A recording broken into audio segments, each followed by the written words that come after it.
A typewritten note lies next to a dead man. A document examiner must read between the lines to lead authorities to the killer. A murderer writes, then destroys the story of his crime.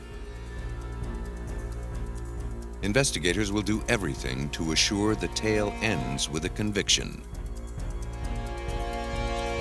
And a to-do list scrawled on an ordinary piece of cardboard includes an extraordinary task. Detectives look to handwriting to prove a murder was premeditated. Among today's new detectives are the forensic document examiners.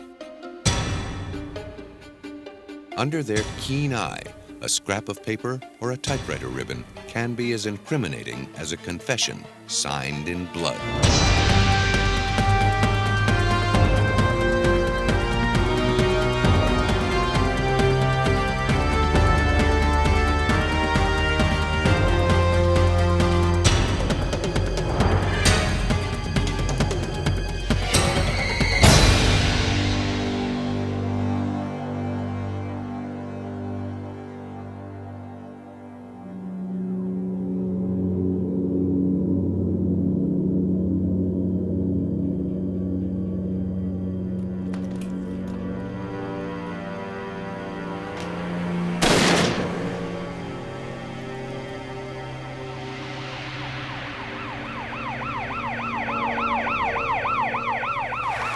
In Minneapolis, Minnesota, February 6, 1995, police officers responded to a 911 call.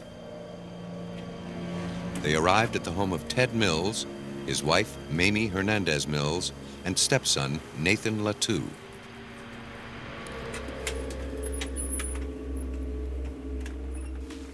Mamie and Nathan had come home from a dental appointment to find Ted Mills dead and the house ransacked.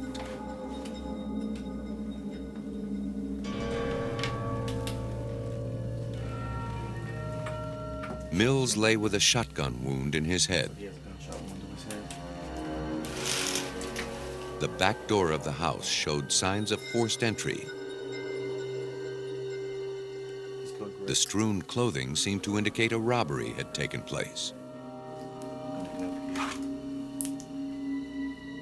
320 AT dispatcher. Supervisor respond.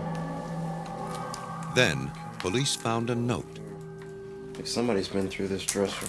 Typed on a torn sheet of lined yellow notepaper, it read, "This is for our bud that you sent to jail. Rest in peace." It was one clue that would speak volumes, not just in the words on the page, but in its paper and ink. Sergeant David Palmer of the Minneapolis Homicide Unit relied on the expertise of forensic document examiner Karen Runyon to help him read between the lines. Document examiners match writers with their penmanship, typists with their typewriters, counterfeiters with their forgeries. Using computers, microscopes, and digital enhancement, these new detectives delve into the minuscule world of paper fibers and carbon particles to solve crimes.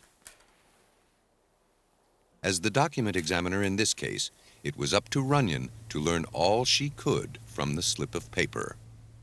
The note was collected by the crime scene people and brought to me, and I first made an examination to determine how the note had been prepared, and it had been prepared with a typewriter that used a carbon film ribbon, which told me that if the ribbon could be located, the ribbon could be read and matched possibly to this entry. Runyon told officers to look for an electric typewriter with a carbon film ribbon, and if they found one like that, they should collect it as evidence. As well, they should be aware that this document had a fractured lower edge to it, where it's been torn off of the rest of the piece of paper, and they should look for any pieces of paper like this with any fractured edge or any type of tablet that this might have been torn out of.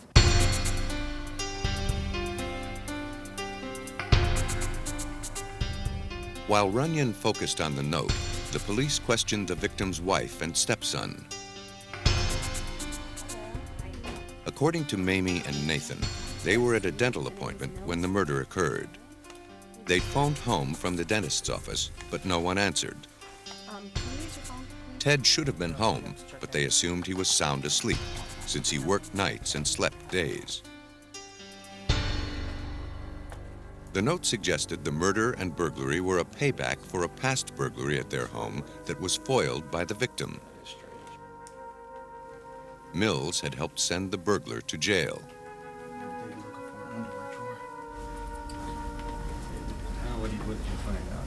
Sergeant Palmer initially believed the story, but the seeds of doubt were already sprouting. Well, there was some truth to this, and we couldn't discount this. But at the same time, our experience tells us that generally burglars are not going to return or have somebody return and kill somebody because of an identification that they have made. During questioning, which police videotaped, Nathan Latoux told police he saw a handgun next to Mills' body, but police couldn't find it. Under that spelling, I don't have anything on here. They were skeptical. Certain details didn't match Latoux's story. They have 2 dogs in the house that bark whenever strangers come, and yet Ted Mills is sleeping upstairs and never woke up. To Palmer, that suggested the culprit wasn't a stranger. But Mamie and Nathan's alibis had support. A caller ID unit at the house registered their call from the dentist's office around the time of the murder. Another detail nagged at Palmer. The place seemed ransacked in too orderly a manner, not the way a burglar would generally tear up a room. We were suspicious about this because our experience as investigators, most burglars are not this neat, as we found contents pulled out so they could be put readily and easily back into the drawers that they were dumped. And Latoux's 911 call to police raised further suspicion. Yes, my father's been shot. What happened? I just got home. I was at the VA hospital with my mom. They broke in the back door, trashed upstairs, they shot him. He just had too much knowledge that he was able to tell us immediately. Most people, when you talk to them and they're in a hysterical state like this, they can't hardly tell you what time of the day it is. All they're doing is screaming and crying and get somebody out there to help us. But this was a different thing. We had an uneasy feeling about this. Something about the case didn't ring true. The pieces just didn't fit. The strongest indication that all was not as it seemed was a fingerprint on a broken window at the point of entry. It belonged to Nathan Latoux.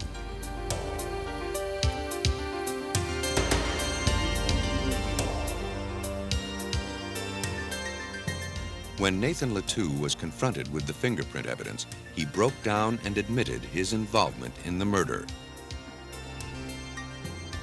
Days before the killing, Latoux said his mother asked him to write out in longhand the phrases typed on the note found next to Mills. Now, investigators had reason to believe that Mamie Hernandez Mills typed the note herself. But how? She said she couldn't read or write English, and there was no typewriter in the house. Police needed to find the typewriter used to create the note.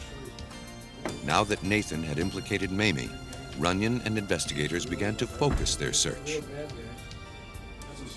They remembered that Hernandez Mills cleaned houses for a living. Police decided to look for a typewriter in the last few homes she worked in.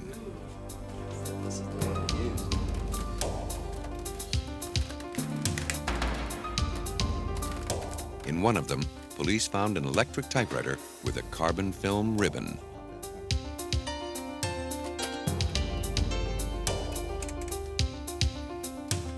The last few words of the note were clearly visible.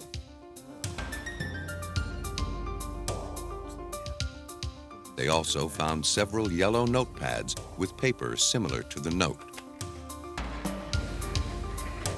The ribbon was brought to Karen Runyon's lab for analysis. She was relieved to find the film cartridge had been left in the typewriter. If the ribbon had been used up and discarded, the case would have become even more complicated. To confirm the ribbon contained the full text of the note, she carefully pried open the cartridge.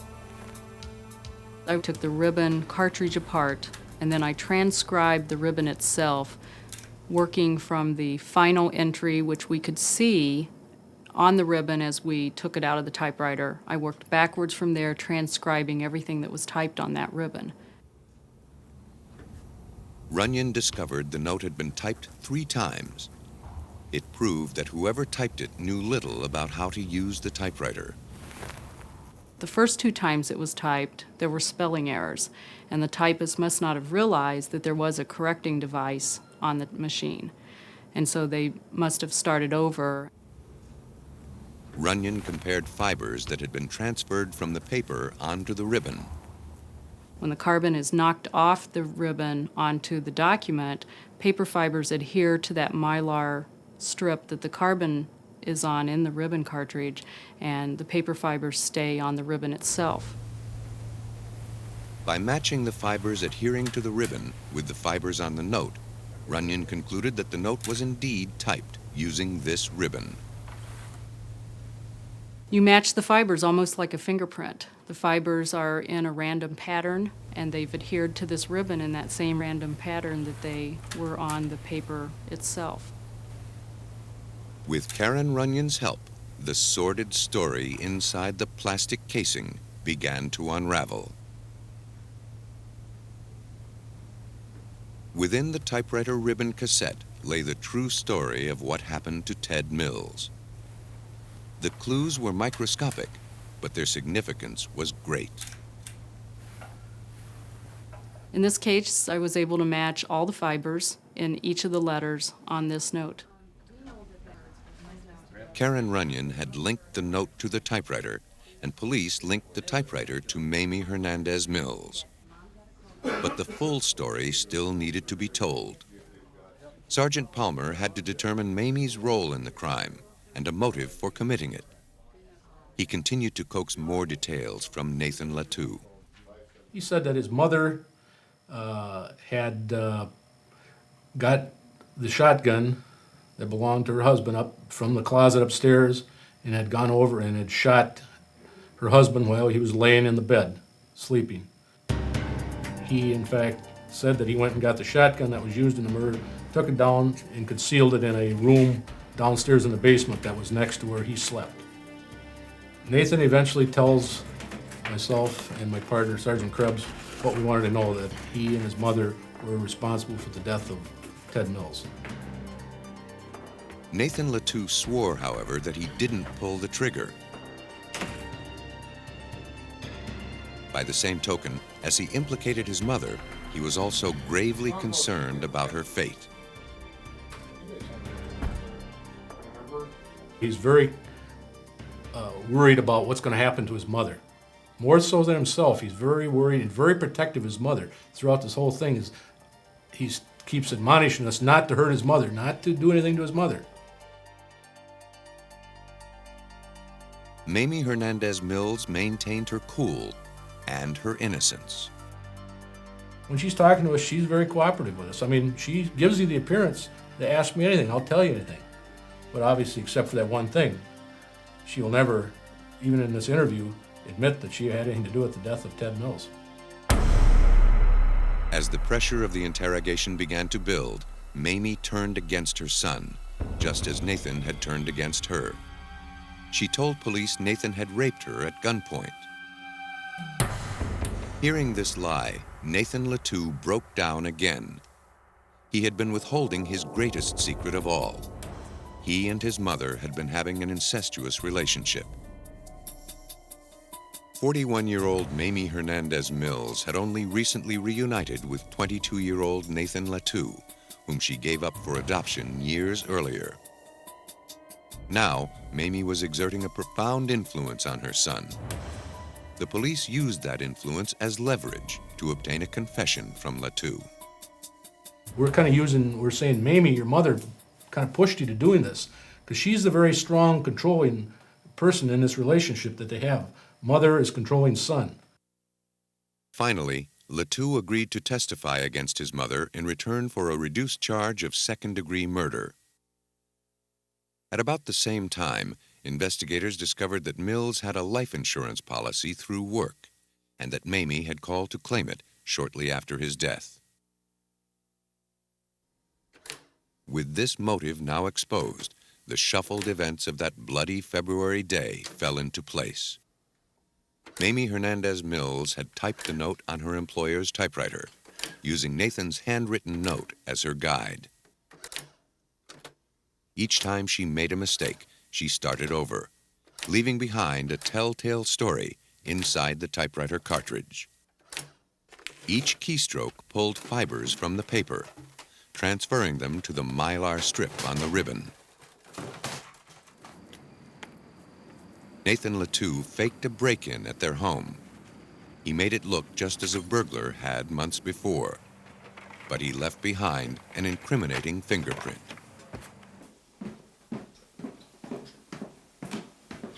As Nathan and Mamie climbed the stairs, they were careful not to wake Ted Mills. Upon entering the bedroom, they wasted no time.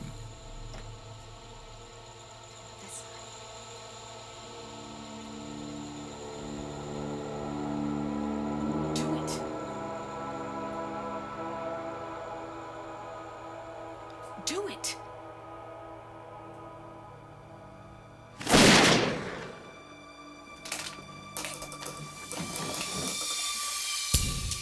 After killing Mills, the two faked the burglary. Mamie left a note meant to steer investigators toward an avenging intruder who never existed. Then, mother and son went to the hospital to keep a dental appointment. Can we use your phone, please? While there, they used a phone to check in at home, knowing their call would be registered by the caller ID unit. This call was the basis for their alibi. When they arrived back home, Nathan placed the 911 call to police. He later told investigators he'd hidden the murder weapon in a pipe and buried it beneath a tree. In court, he testified against his mother in exchange for a reduced sentence.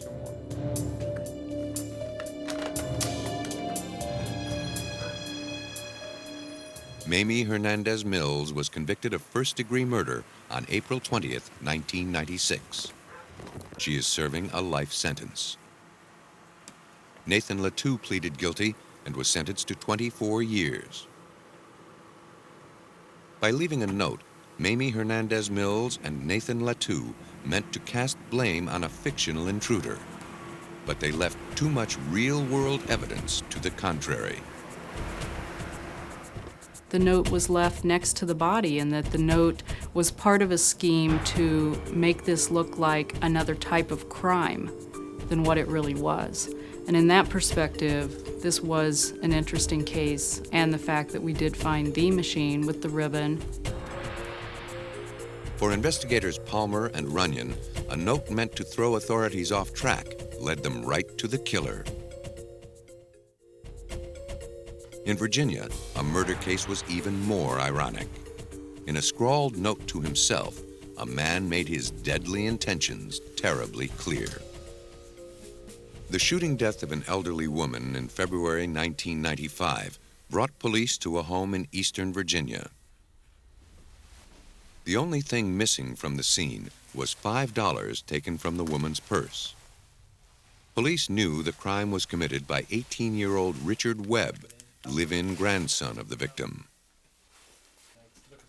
According to police, Richard planned to kill his grandparents, steal their money, and take their van.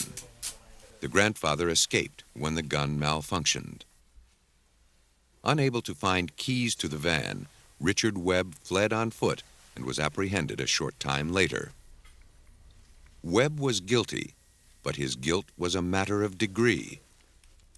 If police were right and Richard planned the killing with intent to rob, he'd be guilty of first-degree murder.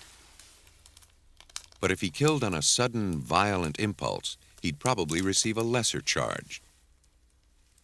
It was up to the police to determine the killer's intentions.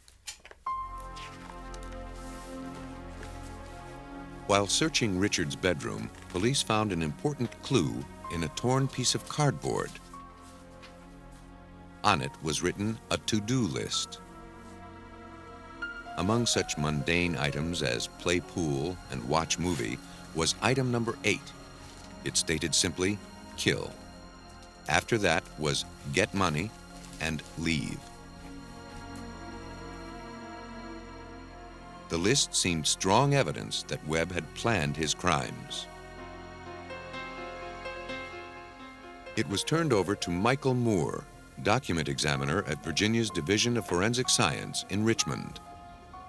In order to prove that Webb wrote the note, he'd need to look for similarities between the handwriting on the note and samples known to have been written by Webb.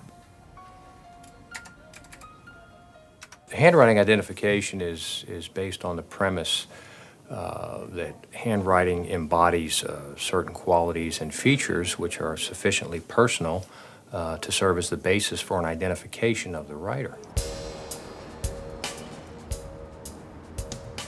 Webb's murderous list, now classified as evidence, was securely sealed and delivered to Michael Moore. Our handwriting is as personal as our fingerprints. As youngsters, most of us were taught to write by imitating a standard system, often referred to as a copybook system.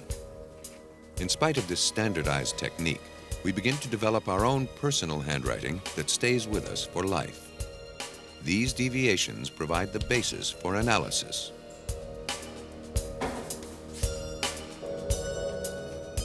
When examining a document, Moore looks at speed, skill, slant and height ratio, proportion, and the overall appearance of the writing.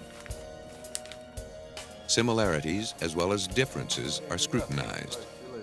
Consistent combinations of features are what Moore seeks to identify. Does it exhibit good line quality? Are there some unusual stopping and starting places? Does it have patching or retouching? Are there blunt beginning and ending strokes?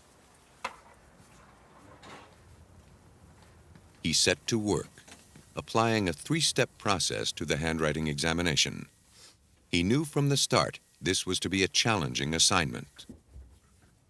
In the first phase, he was concerned strictly with the writing surface. Moore noted that something had been torn from the face of the smooth cardboard, exposing rough inner layers.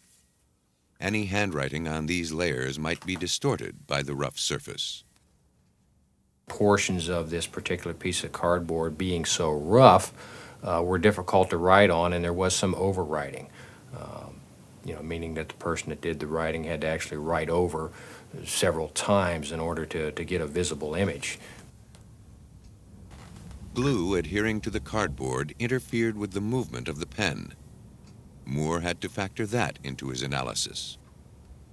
Some of the unusual or blunt, awkward movements, for example, where the ink or the pen came into contact with the foreign matter, with the adhesive. Is this the habit of the writer to square off this particular portion of this letter, or is this as a result of coming in contact with this amount of glue? The first phase of the examination showed that the rough edges, as well as the glue, may have affected the shape of the letters. In item number 2, the bottom of the W in work is squared off where the pen hit the glue.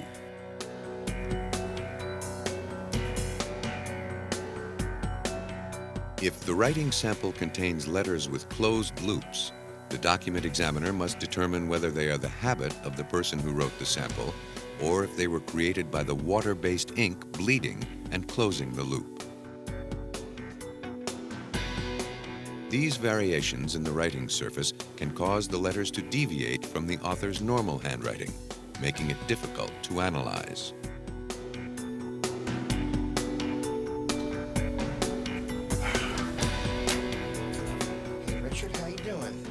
In the second phase of examination, Moore studied the known material or handwriting known to have come from the suspect. You would please? Again, he faced a challenge. In custody, Webb was asked to fill out forms, take dictation on a piece of cardboard, and produce other writing to compare with the original list. Watch movie. Go to town. Moore made the comparison, but he found the samples inadequate. Webb penned the dictated writings in a very formal, controlled environment. Kill. The original list was undoubtedly written under very different conditions. The two sets of writing only vaguely resembled each other. Moore was able to say he had some reason to believe that Webb had written the list, but he couldn't be absolutely certain. To make a more conclusive judgment, he needed to see more of Webb's writings. No two writings from any one person, even if they were done by the same person, will ever be exactly alike, meaning that they'll superimpose. It can't happen. People are not machines. He asked the detective for additional writings from Webb. Because factors such as body position and writing surfaces affect handwriting, he requested the samples come from a variety of circumstances. I wanted to talk to you. The type of medium that was written on, one would expect that it was probably not done at a table or at a desk. It could have been standing up, unsupported, and it could have been holding a piece of cardboard in his hand. Just no way to know. The sheriff's deputies gathered an assortment of Webb's writing, including personal letters, cards, and some of his poetry. Webb had written these samples over a period of time, so they showed a wider range of his handwriting styles. Now came Moore's biggest challenge, the final phase of the handwriting examination, where he'd make the critical side-by-side comparison of the list and Webb's previously written material. For presentation in court, he used a black and white enlargement of the list. The features and characteristics used to identify handwriting take many forms. Some are conspicuous, some are subtle. On the cardboard list, Moore noted that the relative size of numerals to capital letters was consistent. The number 1 was taller than the capital C in call. The number 2 was also taller than the capital W in work. Moore found this same habit reflected in the known writings of Richard Webb. The significance of Webb's natural range of variation raised a problem for Moore. He had to account for Webb's tendency to form the letter R slightly differently each time he wrote it. In item number 1, the letter began well to the left of the spine, then continued on to form a rounded upper portion. In item 9, that capital R still began to the left of the spine, but the top portion was flat. Moore recognized the same variations of the letter R on Webb's known writings. They matched exactly the variations found on the cardboard list. The combination of these features led Moore to a single conclusion.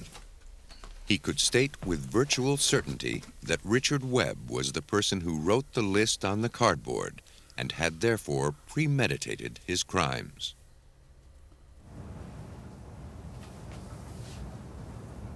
Ultimately, it takes a human mind to recognize a human hand. While computers are helping to solve more crimes every day, Michael Moore feels his job is secure.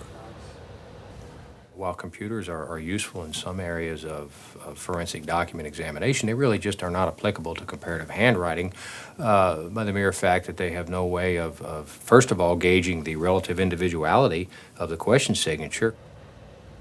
Even if 20 variations of a signature were scanned into a computer, it might still fail to identify a 21st signature as coming from that same writer. Computers do not have the ability to judge the range of variation or the circumstances under which the writing was produced. computers are just not in today's, what's available in today's market, are just not capable of doing what the human can do. When confronted with Moore's findings, Richard Webb pleaded guilty and received a life sentence for capital murder. Ultimately, handwriting analysis matched the killer to his crime. But when comparing handwriting, the analyst must always be certain he's focusing on the right clues. The most crucial writing samples may come from the least likely sources. One handwriting expert's small lapse in judgment fueled the flames of one of the greatest hoaxes in modern history. In April 1983, the world was riveted by the news that Adolf Hitler's diaries had been discovered in Stuttgart. The 60 handwritten volumes, written over 35 years, were found by a German journalist. To determine if the books were truly written in Hitler's hand, the German government enlisted a brigade of specialists, including handwriting analyst Ordway Hilton. Hilton was given 7 samples of Hitler's writing to compare to the diaries. Based on these samples, he declared the diaries authentic. It was an honest mistake that almost destroyed his reputation. Hilton was duped. He correctly determined that the author of the diaries also wrote the samples he used to compare them with. But his fatal flaw was his assumption that Hitler wrote the samples. He didn't. They were written by the same person who forged the diaries. That man was Conrad Cujo. The diaries were sold for more than $2 million before the fraud was exposed by an international team of document examiners, chemists, and historians. By studying the composition of the paper, the quality of the type, and other characteristics, they determined the diaries were no more than 4 years old. When the West German State Archives announced their findings, they discredited the books in no uncertain terms, declaring the diaries the grotesquely superficial concoction of a copyist endowed with a limited intellectual capacity. Even so, Cujo perpetrated the most expensive fraud in the history of publishing. If it weren't for the expertise of forensic examiners, he might have pulled it off. But incriminating documents seem to have a way of ending up in the right hands, especially if the crime is murder. In Smyrna, Tennessee, outside of Nashville, a man made a poignant televised appeal for help in 1994. Ricky Bryan, a 39-year-old welder, had a sporadic 5-year relationship with 72-year-old Charlotte Scott. I did date the woman for a little over 6 years. And she's missing, so we gotta find her. And he just come Scott had been missing for 2 weeks. I wish she'd come back home, wherever she's at. The family was hopeful she would be found. I have to pray that someone comes forward. Scott's daughter Rosalie reported her missing after finding her gone and her apartment door left open. We just would like to know where she is. Police department, anybody home? Police searched Scott's home on October 19th. She was last seen filling a prescription and going to a money machine. Her car was parked outside her apartment. Back door's still open. You want to check upstairs? There were no indications of forced entry. All the signs of a daily routine were still intact, as if she would be returning shortly. With no clues to be found in the house, police turned to Ricky Bryan. They hoped he could provide some information. Nobody is home. At first, it didn't seem Bryan could help them. He said he was out of town when Scott disappeared and claimed they hadn't spoken in 3 months.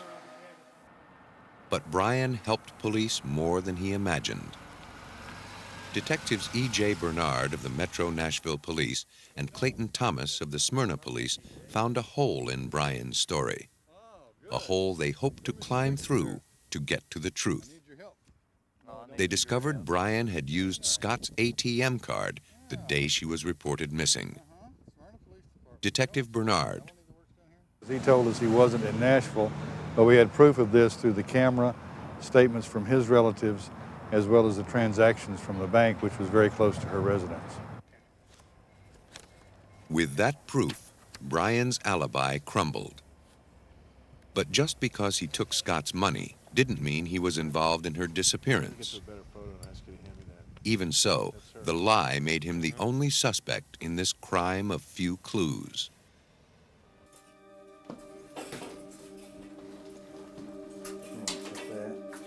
After he failed a polygraph test, police obtained a warrant to search his home. They were looking for ATM receipts, weapons, tools that might be used in a kidnapping or a murder, anything that could link Brian to the crime. They found nothing.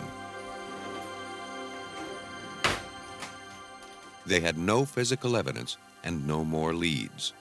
The investigation ground to a halt. A few frustrating days passed before detectives received a break.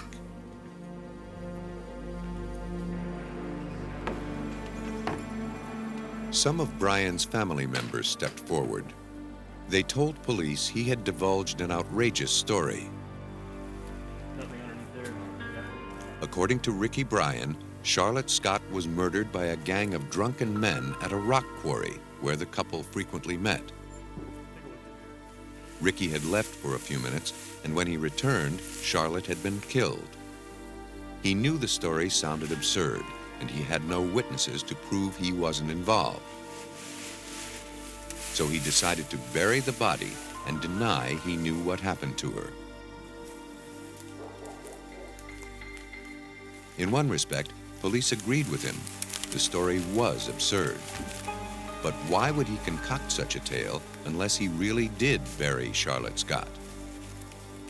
If the strange tale was his way of deflecting guilt from himself, it had the opposite effect. Police now had reason to suspect Charlotte Scott was murdered and that Ricky Bryan killed her. But they still had not a shred of evidence. When police confronted him about the story, he denied he ever told it. Even so, the story was the only lead they had. They began searching for the buried body.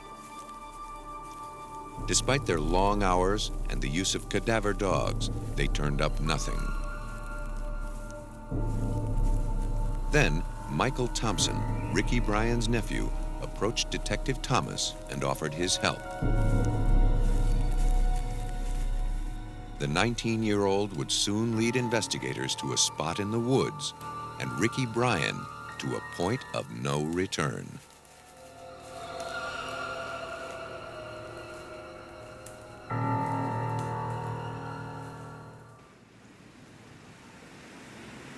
Investigators rely on skill, wit, and luck to find breaks in criminal cases. In the murder investigation of Charlotte Scott, the break stepped forward in the form of Michael Thompson, nephew of Ricky Bryan. Thompson volunteered to speak with Bryan and hopefully learn the whereabouts of the victim's body. Police told Michael Thompson they'd appreciate him sharing any information he might find out. On November 15, 1994, Thompson went to visit his uncle. Bryan was extremely suspicious. He was convinced his house was bugged and that police were watching his every move. After searching his nephew for a listening device, Bryan and Thompson engaged in a stilted dialogue meant to mask the true thrust of the conversation. Bryan needed to recover a shovel and rake he buried in the woods with Scott's body. Here was his confession, but he wasn't about to say it out loud. Instead, he wrote it in a notebook. Each time he wrote a message, he ripped the paper from the notebook and burned it in a wood stove. He was afraid if they were found, the tools would link him to the body. And during the written communication, Brian sketched a detailed map pinpointing where the tools and the body were buried.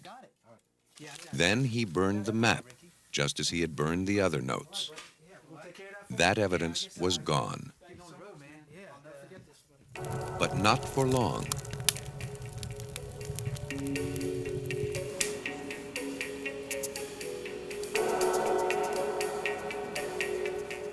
After leaving Brian's home, Michael Thompson immediately called police. Following the directions he'd memorized from the map drawn by his uncle, he led them to a pit in the woods. There, they found a body. 327 T, Sarge.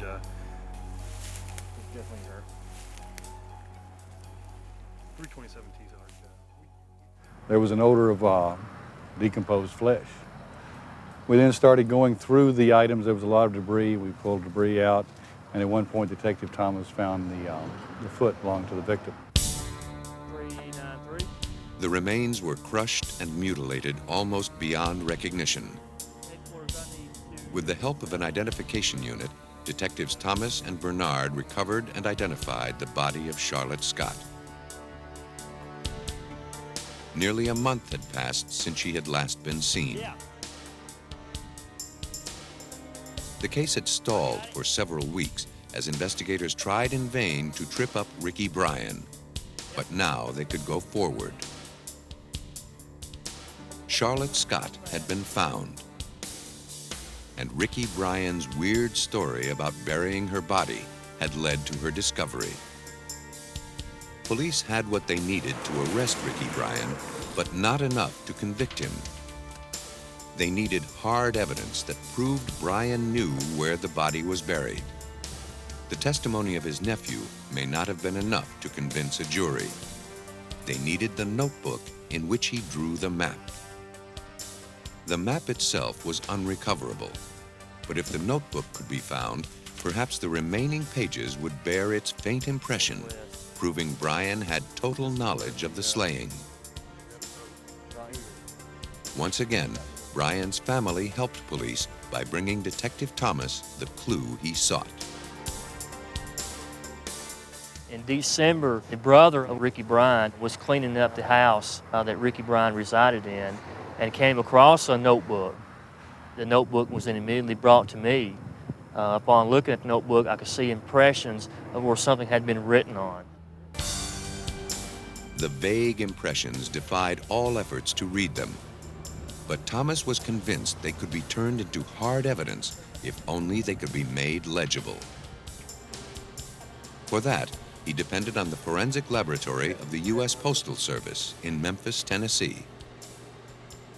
Examining more than 17,000 documents each year, it's one of the busiest document evaluation centers in the United States. The lab is equipped to analyze anything having to do with ink and paper. They can regain writing that's been erased and even illuminate signatures that have been scribbled out. An infrared light source called a crime scope makes some inks invisible and others fluoresce, disclosing hidden writing. The lab usually examines documents relating to white-collar crimes, credit card thefts, forgeries, and fraud. It occasionally assists with outside criminal investigations, especially in cases of murder. Forensic document analyst Grant Sperry has been with the lab for 18 years.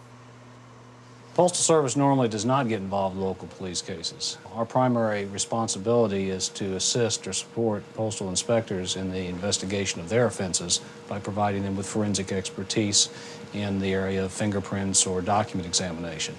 However, in certain cases, such as this one where a heinous crime has been committed, we will offer our assistance. Grant, what I have here is a notebook. In November of 1994, Detective Thomas brought forensic document analyst Grant Sperry the notebook from Ricky Bryan's house. The original map was... If these seemingly blank pages could be coaxed into revealing their secrets, Thomas would have the evidence he needed to convict a killer. We can conduct. He would depend on Sperry and the postal laboratory to decipher the faint impressions of writing left on the page. These telltale furrows are called indented writing. They're embossed on a blank page when the page above is written on. Would the ghostly impressions in the notebook tell the story of Charlotte Scott's murder? Would they be enough to convict Ricky Bryan?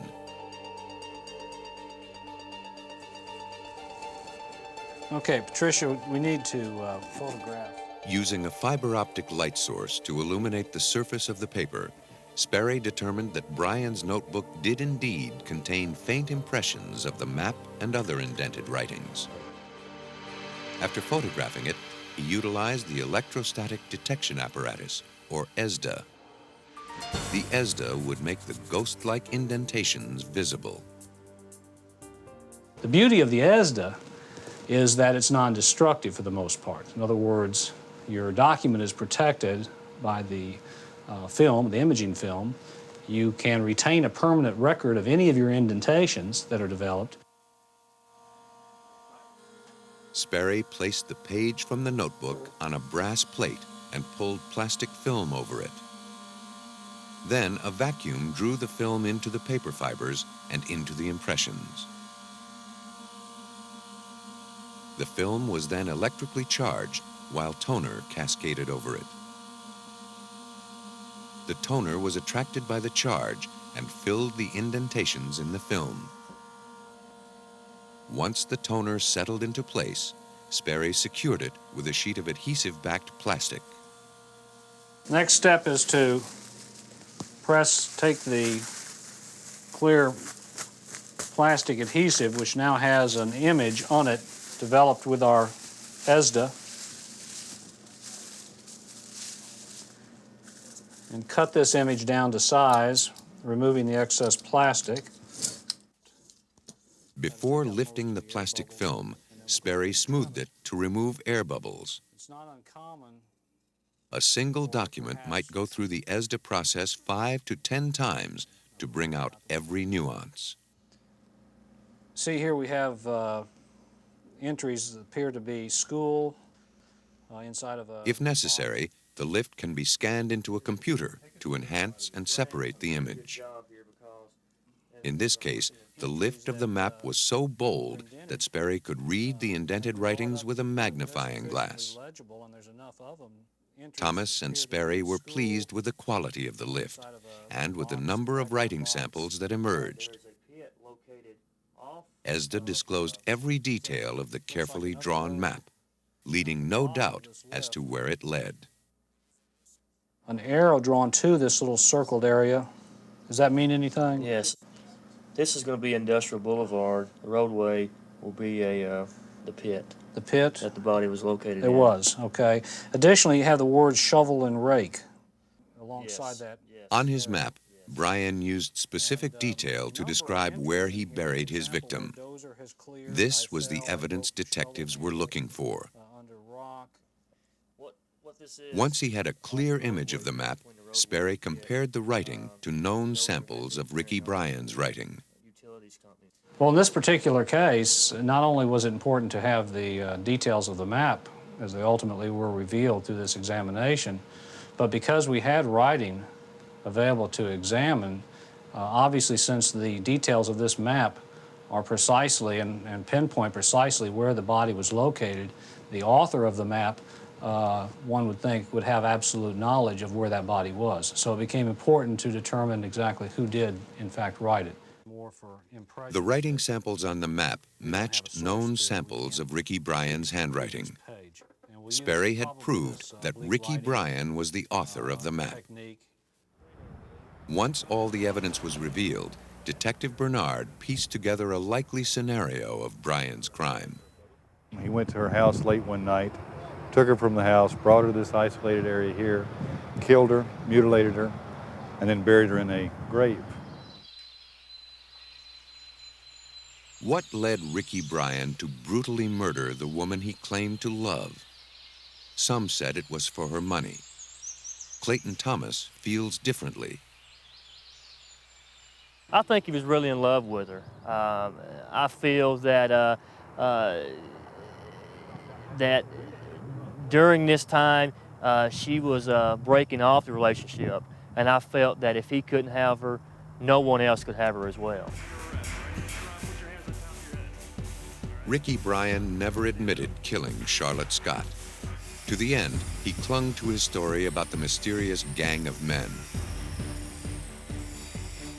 He was charged with first-degree murder and sentenced to 25 years before he'd be eligible for parole. When a killer leaves behind a paper trail, little does he know that he may have already signed his confession. Every document tells two stories. One is intended by the writer, and anyone can read it. But the other is a secret tale that sometimes hides a terrible truth. Document examiners are the tellers of these tales, who seek the indelible truth behind the paper and ink.